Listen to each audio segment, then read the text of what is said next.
El equipo de comunicaciones del Santuario de Jesús Nazareno en Punta Arenas presenta Buenos días, familia. Un espacio de la Comunidad Católica de Magallanes que llega a usted gracias a Polar Comunicaciones. Hermanos y hermanas, muy buenos días. Somos el equipo de comunicaciones del Santuario de Jesús Nazareno que hoy, domingo 10 de julio, les saluda a cada una y cada uno de ustedes.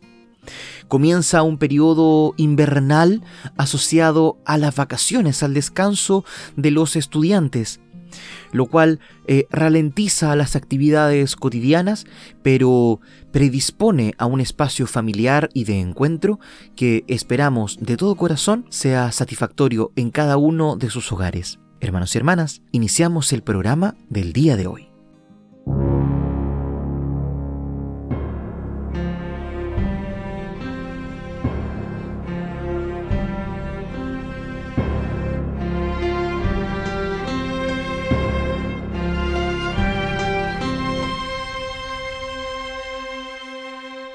Tengo el corazón herido, botado en el camino, golpeado de dolor.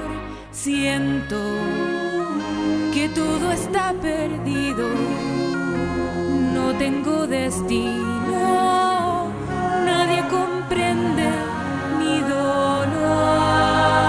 Solo tú,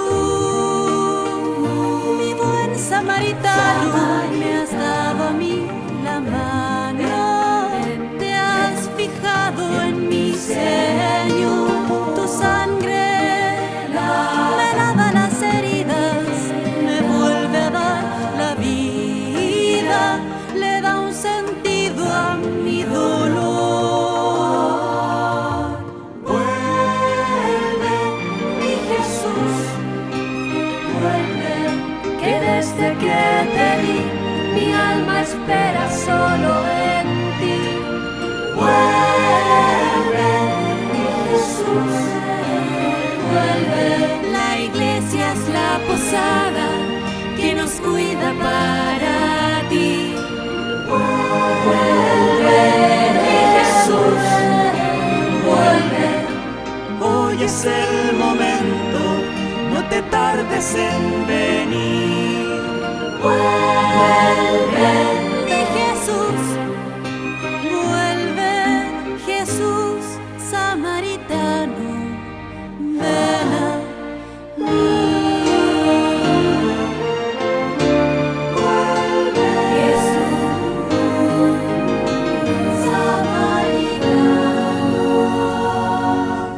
Tuve el corazón herido, botado en el camino, golpeado de dolor. Fue Jesús, el buen samaritano, que me dio la mano en la cruz y en el altar. Es Jesús, el buen samaritano, que viene a nuestro lado a enseñarnos cómo amar. Su gracia abraza nuestras vidas, nos llena de alegría, de esperanzas de llegar.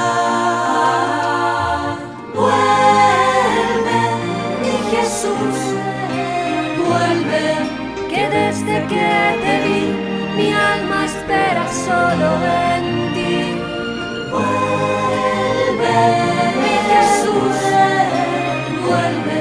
La iglesia es la posada que nos cuida para ti.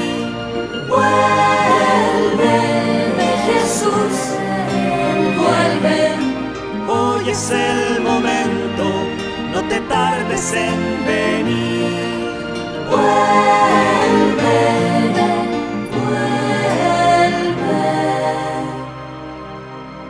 Jesús samaritano, ven a mí. Vuelve, Samaritano,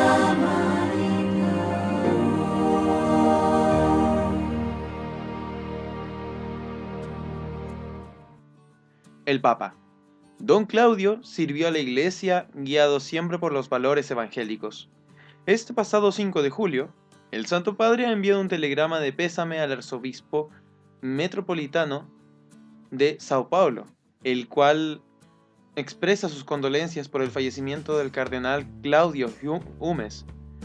De su querido hermano, el pontífice recuerda sus largos años de dedicado y celoso servicio a la Iglesia, tanto en Brasil como en la Curia Romana, y su compromiso con la Iglesia de la Amazonía.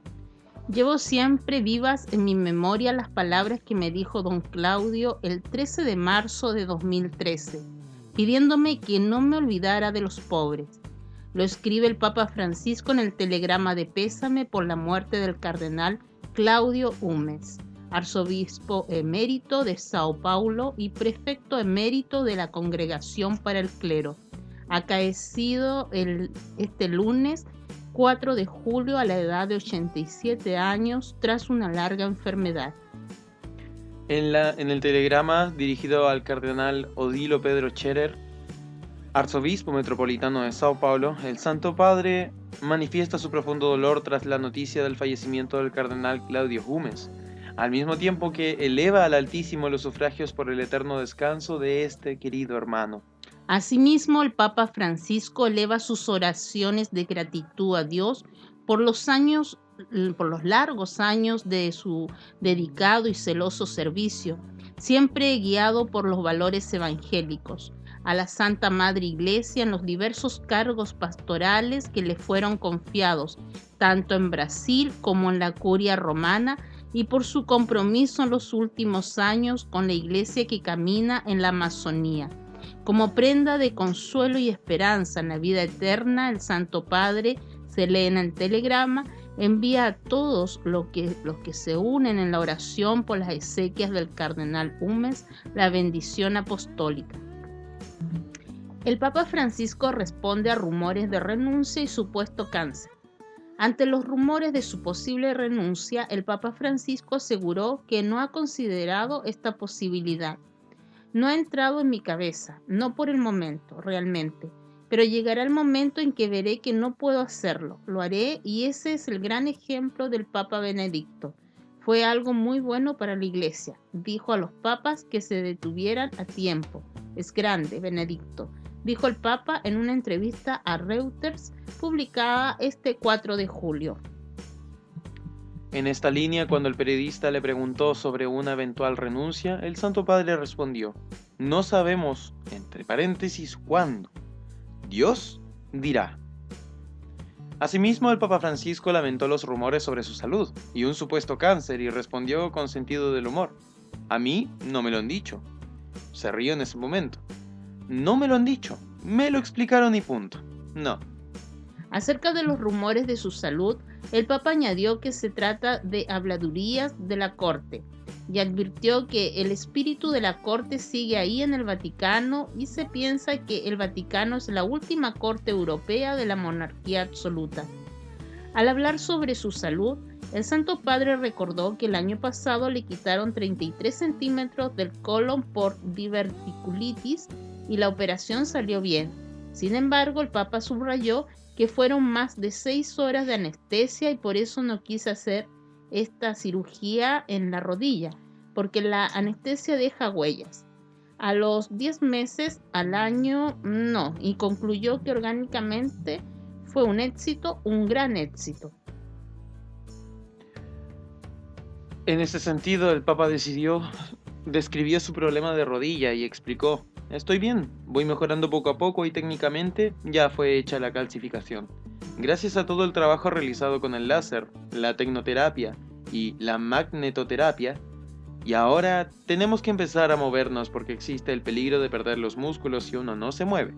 Se pone mejor. De este modo, el Santo Padre señaló que se trató de un ligamento que se inflamó, y con eso caminé mal. Y esto, al salir mal, movió un hueso, una fractura, y ahí, y ese es el problema. Finalmente, al referirse sobre el aplazamiento del viaje a África por motivos de salud, el Papa reconoció: fue muy doloroso para mí no poder hacer ese viaje. Espero poder hacerlo más adelante. He sufrido mucho por no poder hacer este viaje, pero el médico me dijo que no lo hiciera porque todavía no estoy en condiciones de hacerlo. Haré el de Canadá porque el médico me ha dicho que con unos 20 días más se recuperará, mientras que el viaje a África era un riesgo para la salud. Por eso lo dejé, concluyó el Papa Francisco. El Papa anuncia que nombrará a 2 mujeres en el dicasterio de los obispos. En una entrevista con la agencia de noticias Reuters, Francisco habla de la valorización de las mujeres en la curia romana y explica que por primera vez 2 mujeres trabajarán en el dicasterio que ayuda al pontífice en la elección de los pastores diocesanos. En una entrevista con la agencia Reuters realizada por Phil Pulela, el Papa Francisco ha revelado que va a nombrar a 2 mujeres en el dicasterio de los obispos, que por tanto participarán en el proceso de elección de los nuevos pastores diocesanos. El pontífice respondió a una pregunta sobre la presencia femenina en el Vaticano, sobre lo que establece la nueva Constitución Apostólica Predicate Evangelium, que reforma la curia, y sobre qué dicasterios podrían ser confiados a un laico o una laica en el futuro. Estoy abierto a que se dé la oportunidad. Ahora la gobernación tiene una vicegobernadora. Ahora en la congregación de los obispos, en la comisión para elegir los obispos, habrá por primera vez 2 mujeres. Un poco se abre de esta manera. Francisco añadió entonces que para el futuro ve posible que se nombren laicos para dirigir dicasterios como el de laicos, familia y vida, el de cultura y educación o la biblioteca, que es casi un dicasterio. El Papa Francisco recordó entonces que el año pasado, por primera vez, nombró a una mujer para el puesto de número 2 de la gobernación de la Ciudad del Vaticano, Sor Raffaella Petrini. Además, Francisco nombró a la hermana Nathalie Bedquart, religiosa francesa de las Hermanas Misioneras de Xavier, como subsecretaria del Sínodo de los Obispos, y a la hermana Alessandra Esmerilli, de las Hijas de María Auxiliadora, como número 2 del dicasterio para el servicio del desarrollo humano integral. Entre las mujeres laicas que ya ocupan cargos de alto nivel, en el Vaticano se encuentran Bárbara Hatta, que primera mujer directora de los Museos Vaticanos, Natasha Gobekar, directora de la Dirección Teológico-Pastoral del Dicasterio para la Comunicación, Christiane Murray, subdirectora de la Oficina de Prensa de la Santa Sede, y en enero de 2020 se nombró por primera vez a una mujer como subsecretaria de la sección de Secretaría del Estado para las Relaciones de los Estados y las Organizaciones Internacionales, Francesca Di Giovanni, encargada del sector multilateral. Todas fueron nombrados por el actual pontífice. En mes pasado, el cardenal Kevin Joseph Farrell, prefecto del dicasterio para los laicos, la familia y la vida, bromeó diciendo que con la promulgación de la nueva constitución sobre la curia, él podría ser el último clérigo en dirigir este dicasterio. Papa Francisco nombra sacerdote español como obispo auxiliar en Chile. La Santa Sede informó este pasado 2 de julio que el Papa Francisco nombró nuevo obispo auxiliar para la Arquidiócesis de Santiago de Chile al sacerdote español Álvaro Chordi Miranda, quien llegó al país sudamericano en 2015. El padre Álvaro Chordi Miranda nació el 4 de diciembre de 1967 en Pamplona, España. Estudió Derecho en la Universidad de Salamanca y posteriormente Teología en la Pontificia Universidad de Salamanca y en la Universidad de Deusto en Bilbao. Hizo un máster de Dirección de Ejercicios Espirituales en la Pontificia Universidad de Comillas. Fue miembro del Sínodo Diocesano de Salamanca en 1989 y colaboró activamente en la Pastoral Universitaria de Salamanca. El padre Chordi se adhirió a la comunidad Axis haciendo su profesión en Salamanca el 2 de junio de 1990 y fue ordenado sacerdote en la Catedral de María Inmaculada de Vitoria-Gasteiz el 19 de junio de 1999 por Monseñor Miguel Azumerni Aramendia. En España ha trabajado en la parroquia de San Andrés en Vitoria y ha sido delegado diocesano de Pastoral con Jóvenes en Vitoria, colaborando en las parroquias de Jesucristo Resucitado y Santa María. También fue miembro del Consejo Diocesano de Pastoral de su diócesis de origen. También fue director de la Obra Diocesana de Formación Profesional Diocesanas, desde donde impulsó la fusión con la Fundación Jesús Obrero, gestionada hasta entonces por los jesuitas. El sacerdote llegó a Chile el 5 de agosto de 2015. En la capital de Santiago ha sido asesor en la Pastoral de Educación Superior en la Vicaría para la Educación, colaborando ministerialmente en la parroquia de San Cayetano de la Legua. En el movimiento Achis al que pertenece ejerció como consejero general del Cono Sur de octubre de 2016 a julio de 2019. Actualmente es párroco de la parroquia de San Saturnino y decano del decanato Yungay. Es miembro del Consejo de Presbiterio de la Arquidiócesis de Santiago y colabora en la Comisión Nacional de Pastoral Juvenil de la Conferencia Episcopal de Chile. Desde enero del 2020 es también vicepresidente del directorio de la Fundación FRE, que acoge y acompaña migrantes, sobre todo de origen haitiano, integrada en la red Clamor. La Pastoral Juvenil de Chile llama a participar en la Jornada Mundial de la Juventud en Lisboa 2023. El área Agentes Evangelizadores junto a la Comisión Nacional de Pastoral Juvenil han conformado un equipo que está a cargo de organizar y acompañar a los peregrinos chilenos que quieran participar en la próxima Jornada Mundial de la Juventud.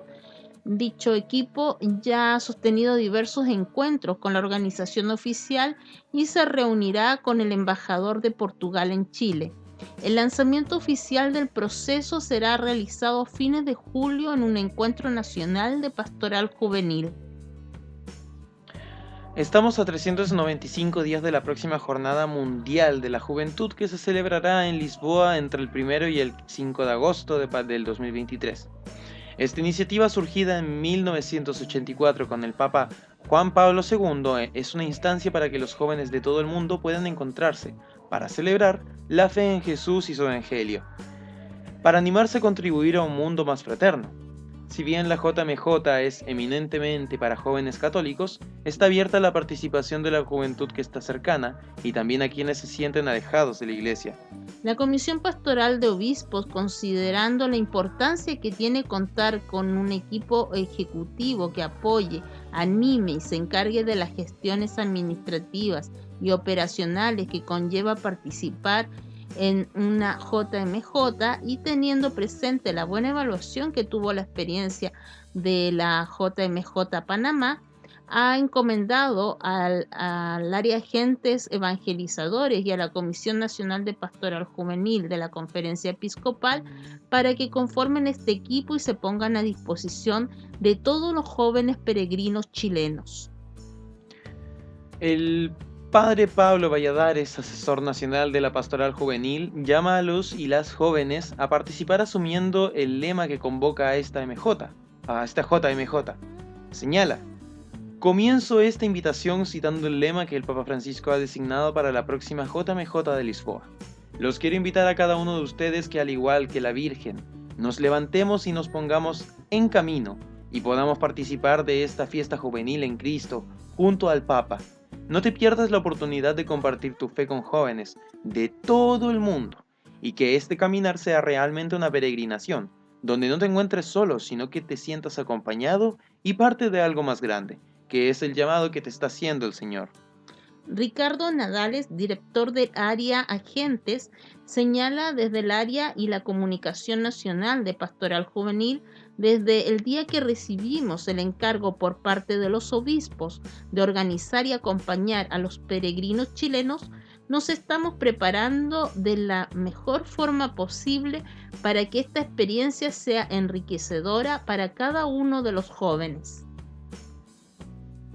Ya se han sostenido reuniones telemáticas con el Comité de Lisboa y con la organización de la Diócesis de Aveiro. que acogerá a todos los peregrinos chilenos que deseen participar en las actividades de la semana previa a la JMJ. También se reunirán el próximo martes con el embajador de Portugal en Chile.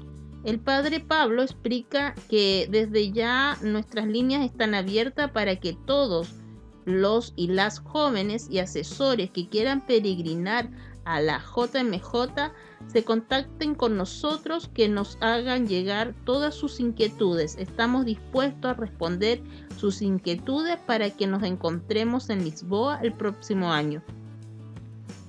El 31 de julio, en el marco del Encuentro Nacional de Responsables Diocesanos y de Movimientos de la Pastoral Juvenil, se realizará el lanzamiento oficial del equipo que acompañará a los peregrinos chilenos al JMJ Lisboa.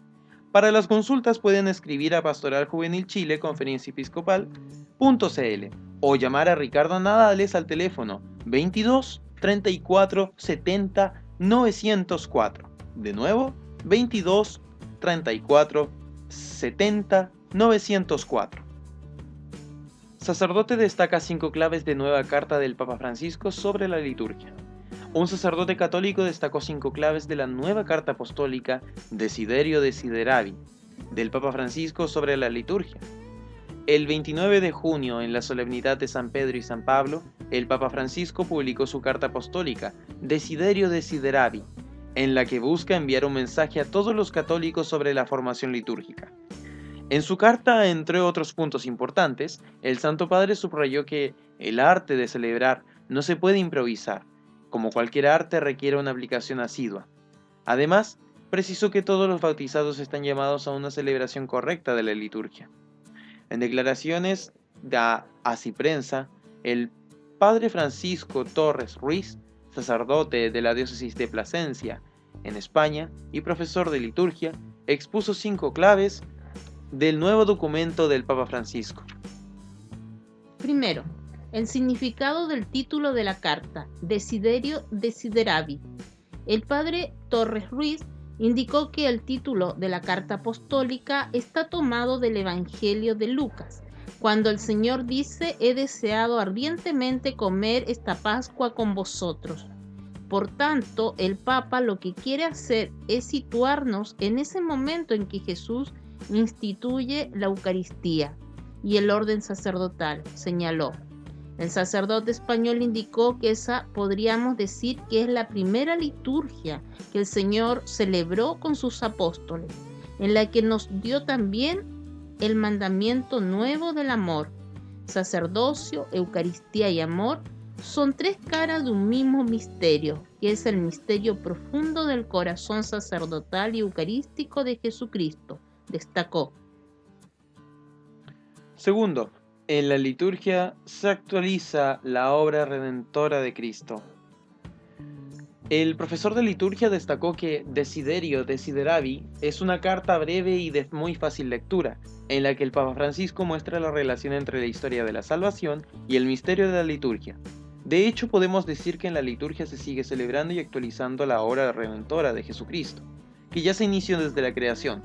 Se inició también después del pecado de Adán y Eva, cuando se promete el Salvador, y que con la encarnación y la redención del Señor se lleva al cumplimiento definitivamente, indicó.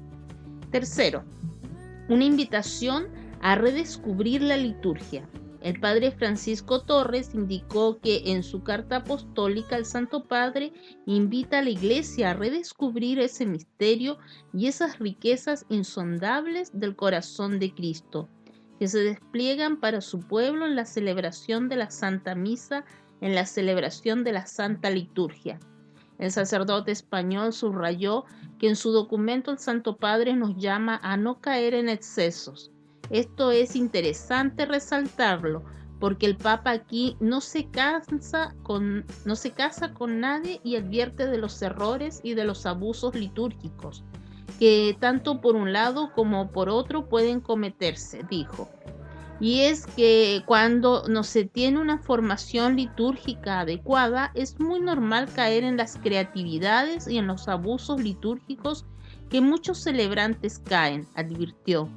De ahí que el Papa termina su carta apostólica haciendo una reflexión sobre el ministerio de la presidencia en la liturgia, Añadió, pues, el presidente de la liturgia debe ajustarse a las rúbricas y a la normativa dada por el propio misal y no a sus gustos y preferencias personales.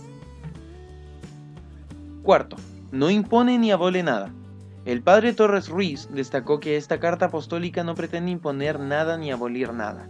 Son simplemente, y así lo dice el Santo Padre, unas reflexiones que él quiere compartir con todo el pueblo de Dios, dada la guerra litúrgica que se ha vuelto a abrir recientemente sobre la forma de celebrar la misa.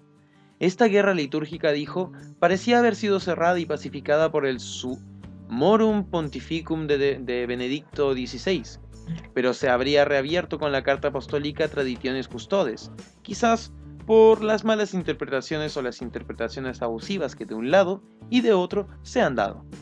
Con su carta apostólica Traditiones Custodes, publicada en julio de 2021, el Papa Francisco reguló la celebración de la misa en la forma extraordinaria, es decir, con el misal anterior a 1970, y modificó las disposiciones incluidas en Summorum Pontificum.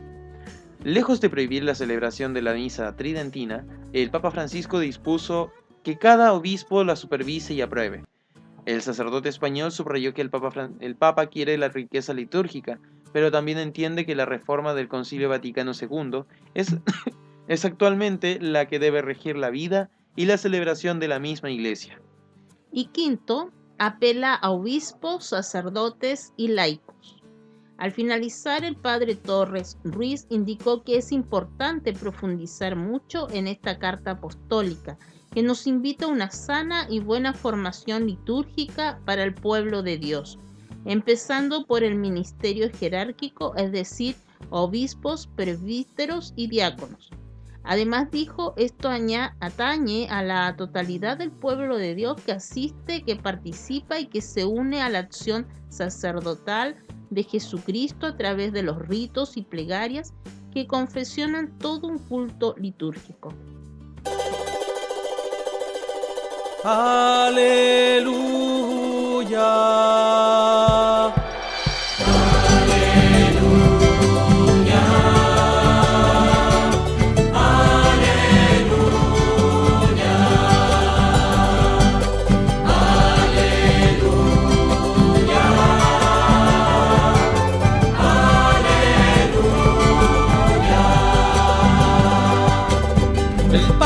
Me ha enviado para anunciar la buena nueva a los pobres. Aleluya.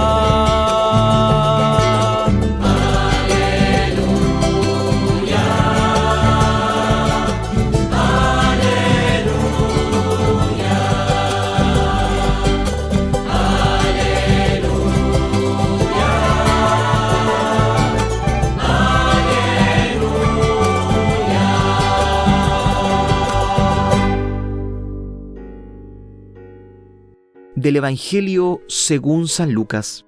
Un doctor de la ley se levantó y le preguntó para ponerlo a prueba: Maestro, ¿qué tengo que hacer para heredar la vida eterna? Jesús le preguntó a su vez: ¿Qué está escrito en la ley?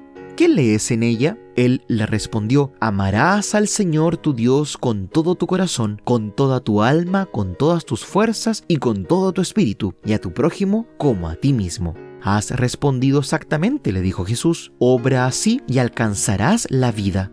Pero el doctor de la ley, para justificar su intervención, le hizo esta pregunta: ¿Y quién es mi prójimo? Jesús volvió a tomar la palabra y le respondió: Un hombre bajaba de Jerusalén a Jericó y cayó en manos de unos ladrones, que lo despojaron de todo, lo hirieron y se fueron dejándolo medio muerto. Casualmente, bajaba por el mismo camino un sacerdote, lo vio y siguió de largo. También pasó por allí un levita, lo vio y siguió su camino. Pero un samaritano que viajaba por allí, al pasar junto a él, lo vio y se conmovió. Entonces se acercó y vendó sus heridas, cubriéndolas con aceite y vino. Después lo puso sobre su propia montura, lo condujo a un albergue y se encargó de cuidarlo. Al día siguiente sacó 2 denarios y se los dio al dueño del albergue diciéndole: Cuídalo, y lo que gaste de más te lo pagaré al volver. ¿Cuál de los 3 te parece que se portó como prójimo del hombre asaltado por los ladrones? El que tuvo compasión de él, le respondió el doctor. Y Jesús le dijo: Ve y procede tú de la misma manera. Palabra del Señor. Gloria a ti, Señor Jesús. Esta es la palabra de Dios. Gloria y honor a ti, Señor Jesús.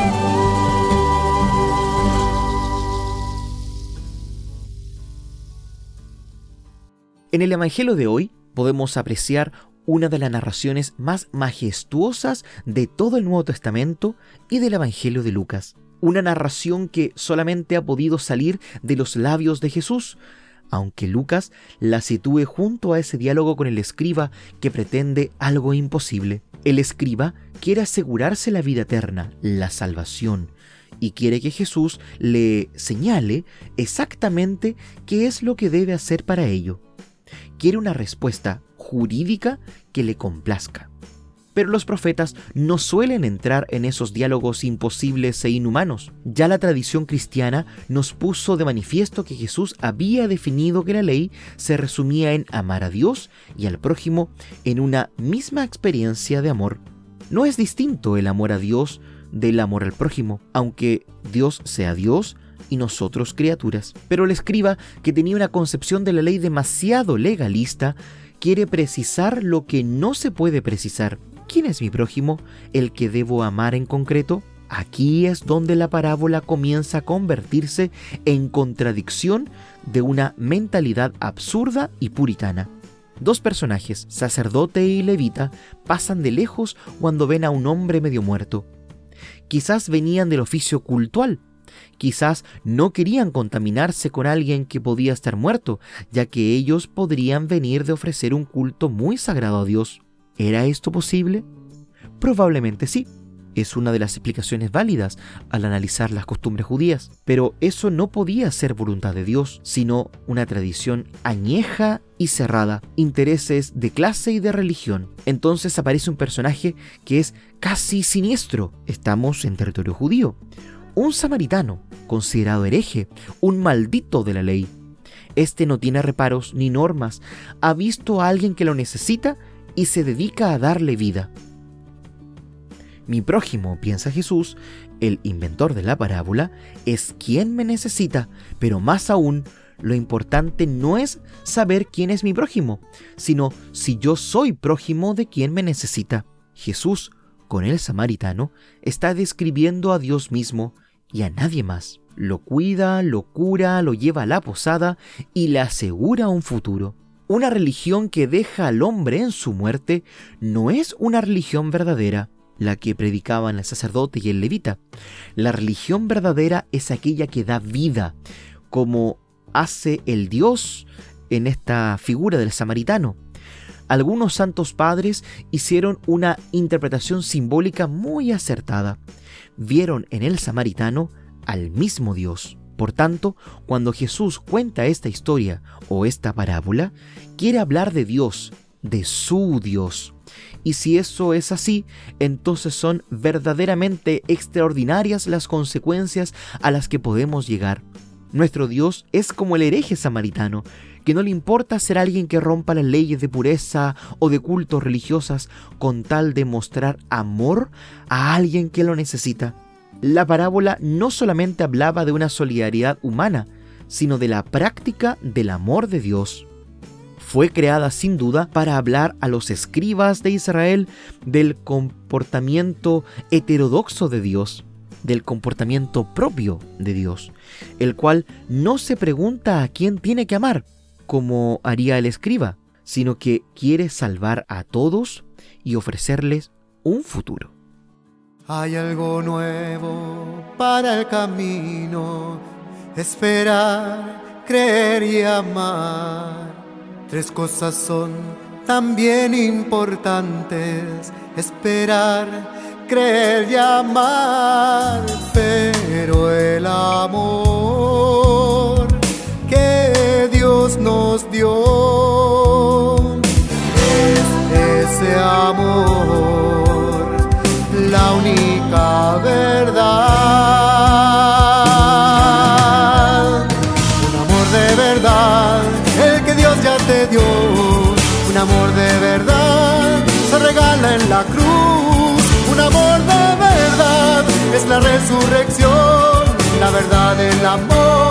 Jesús.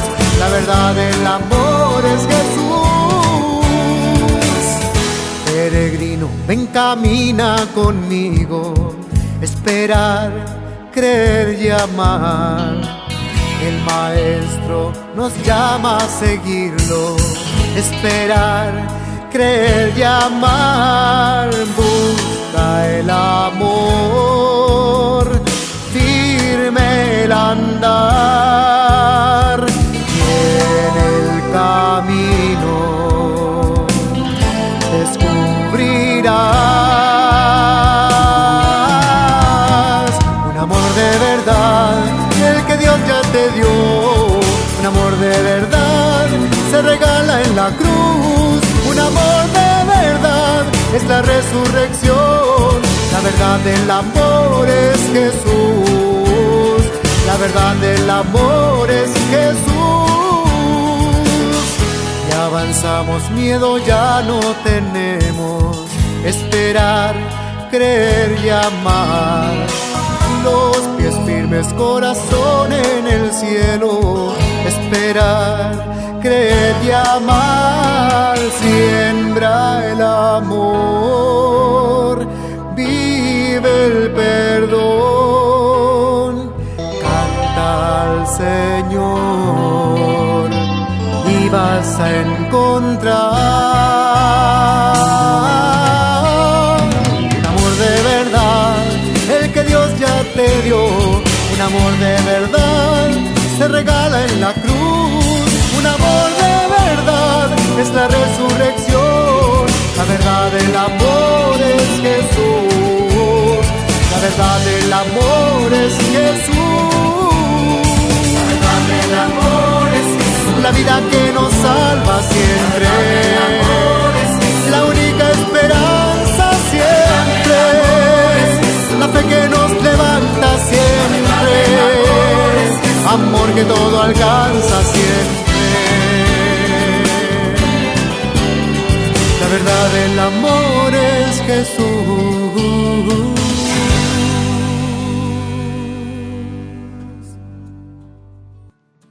Monseñor Luis Marín, la sinodalidad es un proceso dinámico que no termina nunca. El proceso sinodal, la Iglesia, pueblo de Dios, la escucha atenta, el rol de los laicos, son algunos de los temas al centro de la entrevista con Monseñor Luis Marín, de San Martín, subsecretario del Sínodo de los Obispos. Caminar juntos, comunión en el camino. Estamos hablando de la sinodalidad, de una iglesia familia de Dios, como nos hace ver el Monseñor Luis Marín de San Martín. El subsecretario del Sínodo nos ayuda a entender la importancia de la sinodalidad, algo que pone en juego la coherencia de la iglesia. La sinodalidad lleva a la escucha con humildad y amor, en una iglesia donde la pluralidad enriquece. A pesar de las reticencias, vale la pena apostar por la sinodalidad, pues esta es la única forma de ser iglesia porque es la iglesia de Cristo. Sinodalidad, una palabra que podemos decir que es de la primera iglesia, que fue impulsada hace 60 años por el Concilio Vaticano II, pero que a mucha gente todavía le suena como algo extraño. ¿Qué significa esa sinodalidad? La sinodalidad, no tanto la palabra, pero sí el concepto, nos remite a la iglesia primitiva, a la iglesia de los apóstoles.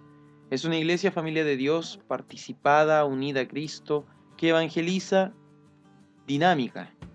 Esta es la sinodalidad, caminar juntos, comunión en el camino. En primer lugar, ser cristiano significa incorporarnos a Cristo, conocer a Cristo experiencialmente, profundizar en Cristo, anunciar a Cristo. Esto es caminar, esto es propio de la iglesia. En segundo lugar, siempre juntos, en comunidad, en familia, nunca en el aislamiento, nunca en el egoísmo, nunca en el individualismo. Como comunidad, una sola iglesia, una sola familia, juntos. Y esto tiene que ir entrando en el ser, en el actuar y en el estilo de la iglesia. Esta es la sinodalidad y en esto estamos. No es nada nuevo, pero al mismo tiempo puede ser nuevo en el ímpetu, el acento, el darnos cuenta de lo que trae consigo esta apuesta actual por la sinodalidad. La sinodalidad es un proceso dinámico que no termina nunca. Toda la iglesia y todo lo que es iglesia debe ser sinodal.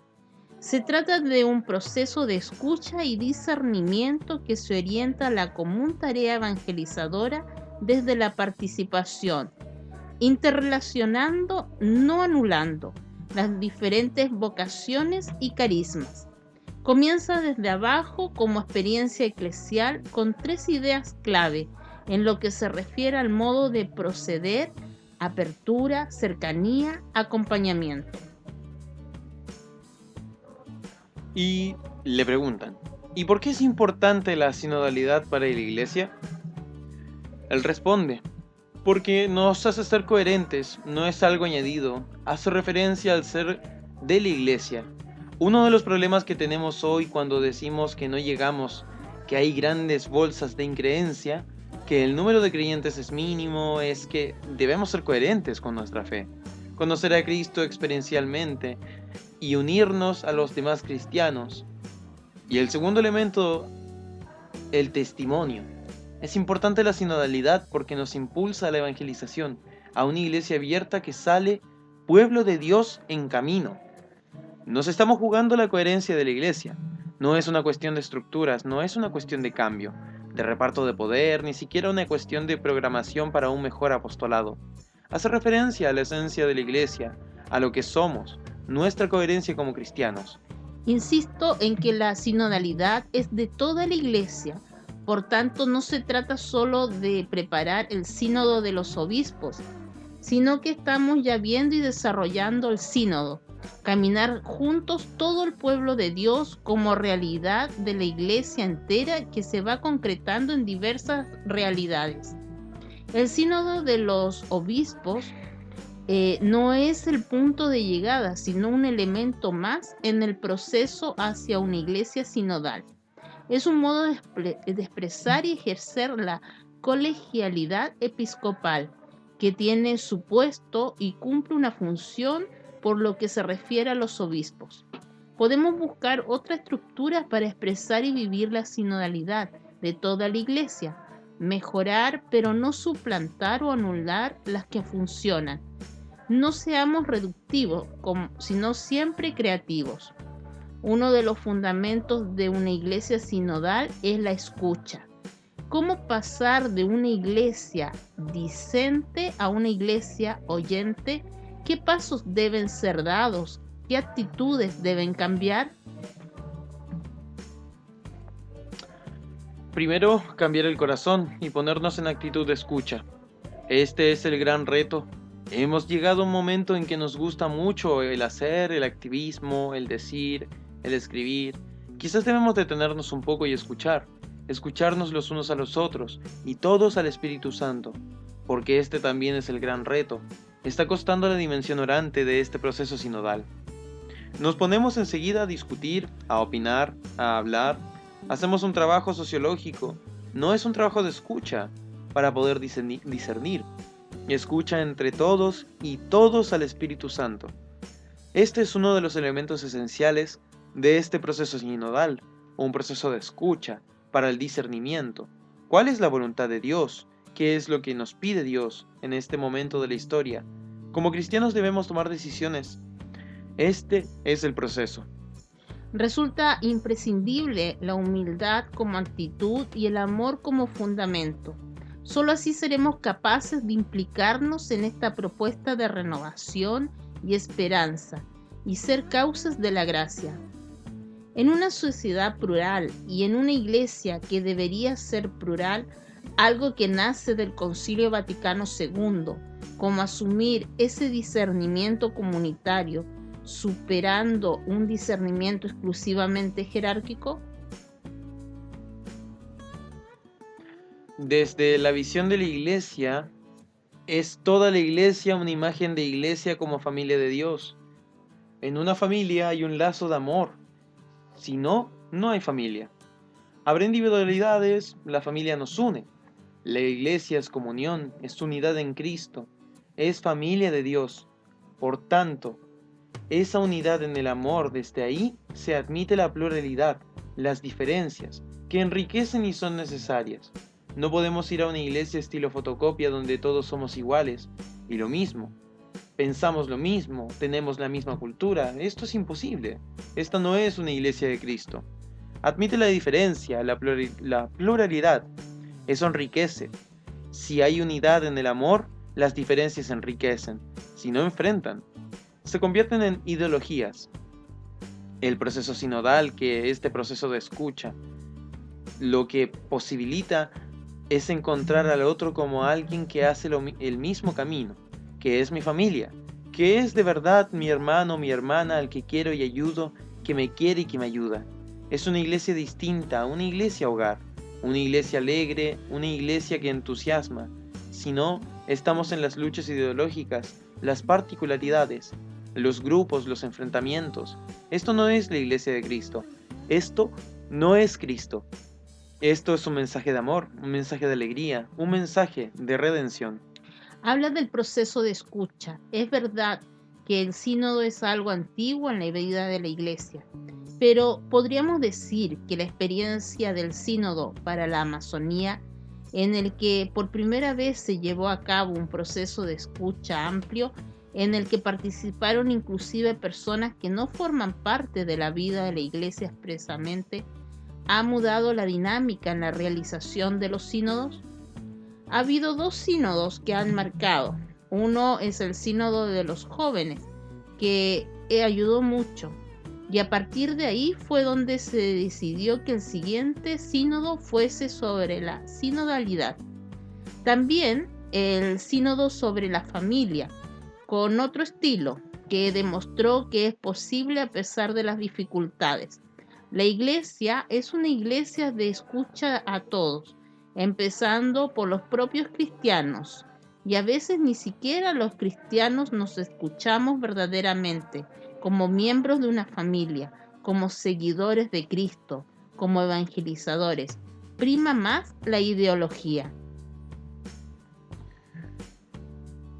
También escuchar a todos los que no tienen voz, algo en lo que el Papa está siempre insistiendo mucho. No siempre los mismos, no nos quedemos con los de siempre. Con círculos cerrados donde están los que más o menos piensan como nosotros. Nos conformamos con la participación en la escucha de los de siempre. Hay que abrir, que todos tengan la posibilidad de participar, que es lo que pasó en el Sínodo para la Amazonía. La voz de los que no hablan nunca, de los que no tienen la oportunidad de expresarse. Incluso todos los que quieren ayudarnos con buena voluntad, que es el paso que da la Fratelli Tutti. El punto sería la imagen de Dios en todo ser humano, que nos hace a todos hermanos. Todos somos hijos de Dios, todos somos imagen de Dios.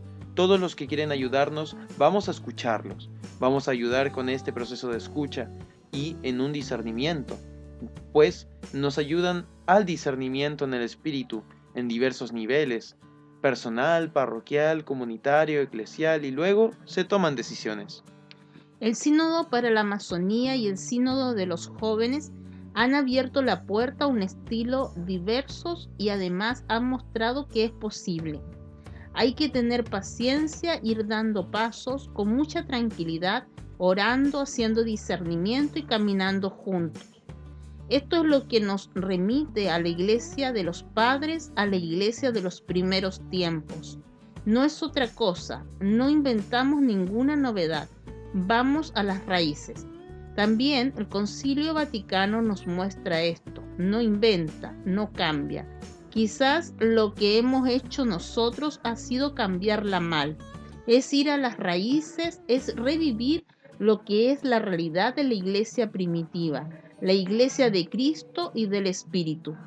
Quiero destacar la importancia de la conferencia de Aparecida en la promoción e impulso de la sinodalidad.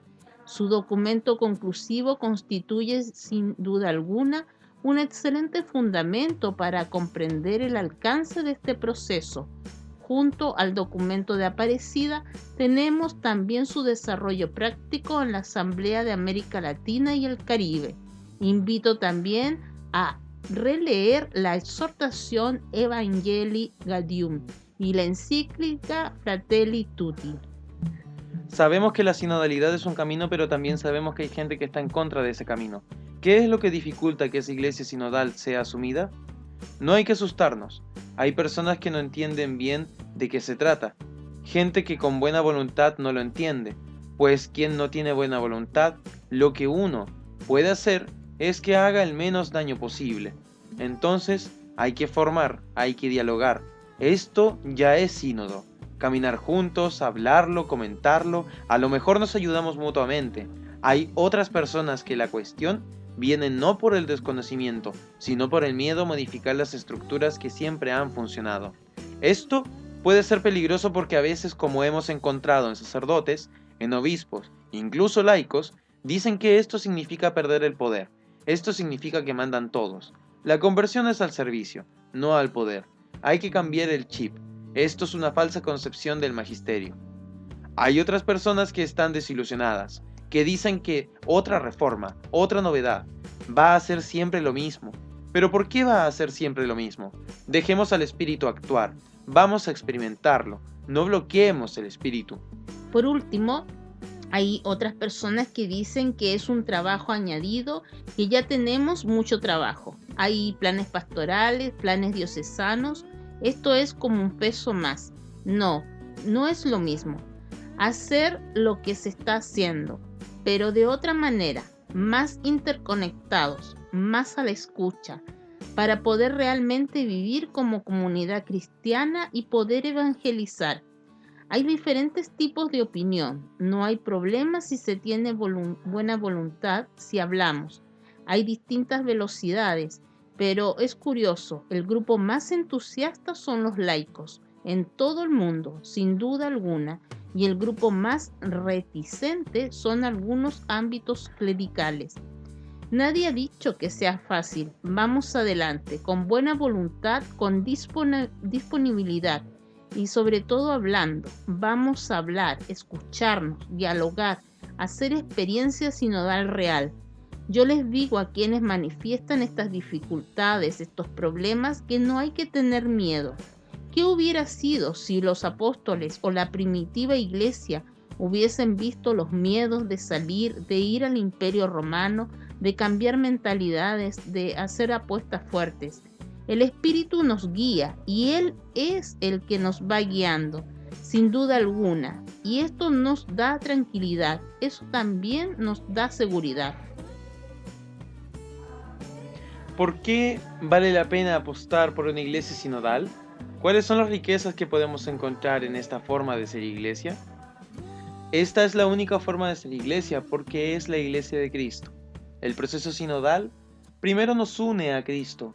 No existe otro Cristo que el Cristo resucitado, y el Cristo resucitado es el Cristo unido a su iglesia. A todos los bautizados, al pueblo de Dios, este es el Cristo. No hay Cristo separado de su iglesia. Por tanto, el proceso sinodal nos une a Cristo, a una experiencia fuerte de Cristo. Al mismo tiempo, hace posible una experiencia de comunidad eclesial, una experiencia de iglesia, de comunidad que camina, que va hacia adelante, que se desarrolla una comunidad dinámica. Sobre todo, el proceso sinodal es importante porque es un momento del Espíritu que, y aquí viene la dificultad, necesita de nosotros. Fue algo que el Papa le dijo al pueblo de Roma hace un año. El Espíritu nos necesita. ¿Podemos frustrar la acción del Espíritu? Esto es muy serio. Podemos ser cauce de la gracia, cauce del Espíritu, y esto es la apuesta, la oferta del proceso sinodal. Por eso estamos en un momento crucial, en un kairos que pide nuestra colaboración, nuestra participación. Cuando alguna persona, sea un sacerdote, un obispo, un laico, dice yo no participo, tengamos en cuenta que estamos frustrando la acción del Espíritu y esto es muy serio. Tu participación o no participación repercute en los demás. El tiempo de la pandemia nos ha puesto de relieve nuestras iglesias que se vacían. La gente que no va a misa ha descubierto lo telemático. Nos hemos dado cuenta, sobre todo en Europa y en el mundo occidental, que tenemos dos problemas muy serios. Primero, que nuestros cristianos no necesitan de la comunidad. un cristianismo individualista, donde no nos conocemos, donde decimos queridos hermanos y hermanas, pero no es verdad, donde el otro me es indiferente. En la comunidad cristiana, en la sinodalidad, somos comunidad, somos familia, nos hace vivir el reto de la comunidad. El segundo reto es el de la Eucaristía, recibir a Cristo, Cristo que se hace alimento, Cristo que viene a nosotros, Cristo que nos hace apóstoles. Este es el reto que tenemos. La sinodalidad nos hace darnos cuenta e impulsarnos hacia una iglesia mucho más coherente, como decía al principio, mucho más viva. Y estamos llamados a comunicar entusiasmo. Cristo entusiasma, siempre. Y Cristo implica necesariamente en el mundo, no es un producto de laboratorio, de grupos o de rituales. Cristo es presencia salvífica en el pueblo, en la gente, en el mundo. Presencia alegre y entusiasta. Esta es la sinodalidad, este es el camino, y no podemos hacerlo solos. Juntos en la unidad con Cristo, participación en Cristo y en comunidad con los hermanos y hermanas, es algo que entusiasma. ¿Qué es la respuesta de Dios en este momento de pospandemia de injusticias, de guerra, de soledad, de falta de valores? La respuesta de Dios es la sinodalidad, que yo lo resumo más fácilmente. Más Cristo, más iglesia. Hermanos y hermanas, como es común en cada encuentro semanal a través de Polar Comunicaciones, les traemos el semanario, el amigo de la familia, con las informaciones que semana a semana nos trae para cada comunidad cristiana de nuestra región de Magallanes. En la página 1, Kilos de Amor, esta actividad que junto con ITV Patagonia, la diócesis de Magallanes, a través del área de la pastoral social, realizó durante la semana que pasó. La importancia de esta actividad es que lo reunido va a cada comunidad para las pastorales sociales, y los grupos en cada sector de la ciudad hacen llegar la ayuda a quienes más lo necesitan de nuestros barrios. En la página 2, Ecos de la festividad de San Pedro Pescador, nos acompaña la narración, las imágenes de esta tradicional celebración religiosa náutica en las localidades y ciudades de Puerto Natales y Puerto Williams. En la página 3, inicio de la novena a Santa Teresa de los Andes, como también la bendición de la ánfora de don Enrique Aedo Vivar, que en paz descanse. De igual manera, misa a la chilena en la parroquia San Miguel. Del mismo modo se informa sobre los bautismos en el Instituto Sagrada Familia. En el Santuario de Jesús Nazareno, 2 actividades: la entrega de pañolines al grupo de guías y scout del mismo nombre, Jesús Nazareno, como en la misma línea, entrega de la Biblia a niños y niñas de la catequesis de iniciación cristiana. La parroquia catedral invita al taller de invierno de guitarra los días 15, 18 y 20 de julio de 7 a 8 de la noche. De igual manera, misas familiares en Ermita de Schoenstatt todos los sábados a las 7 de la tarde. Hermanos y hermanas, estamos todas y todos llamados a orar por el proceso de discernimiento en camino a la nueva Constitución. Santoral Católico de la semana. Hoy domingo 10 de julio y en el inicio de una nueva semana, les saludamos muy cordialmente recordándoles el elenco de santos y santas que se celebran, para que aprovechen a saludar a sus familiares y amigos que estarán de onomástico. Hoy domingo 10, San Elías. El día lunes 11, San Benito. El día martes 12, Santa Filomena. El día miércoles 13, Santa Teresa de los Andes, San Enrique y San Joel. El día jueves 14, San Camilo de Lelis. El día viernes 15, Santa Buenaventura, San Julio y Santa Julia. El día sábado 16, Nuestra Señora del Carmen. Y el próximo domingo 17, Santa Carolina. Concluye el tiempo asignado para este encuentro semanal que tenemos por medio de Radio Polar. Somos el equipo de comunicaciones del Santuario de Jesús Nazareno y les queremos comunicar que dentro de esta semana ya se inició el día jueves la novena en preparación a la fiesta de la Virgen del Carmen, que es el 16 de julio. Los días domingos nos estamos encontrando a las 7 de la tarde, pero desde el día lunes hasta el día viernes 15 nos vamos a reunir a las 21 horas en el santuario para orar junto a nuestra Madre, la Reina de Chile. Celebremos juntos y juntas esta preparación para la fiesta de la Virgen del Carmen. El equipo de comunicaciones del Santuario de Jesús Nazareno en Punta Arenas presentó Buenos Días Familia, un espacio de la Comunidad Católica de Magallanes que llega a usted gracias a Polar Comunicaciones. Esperamos encontrarnos con usted la próxima semana.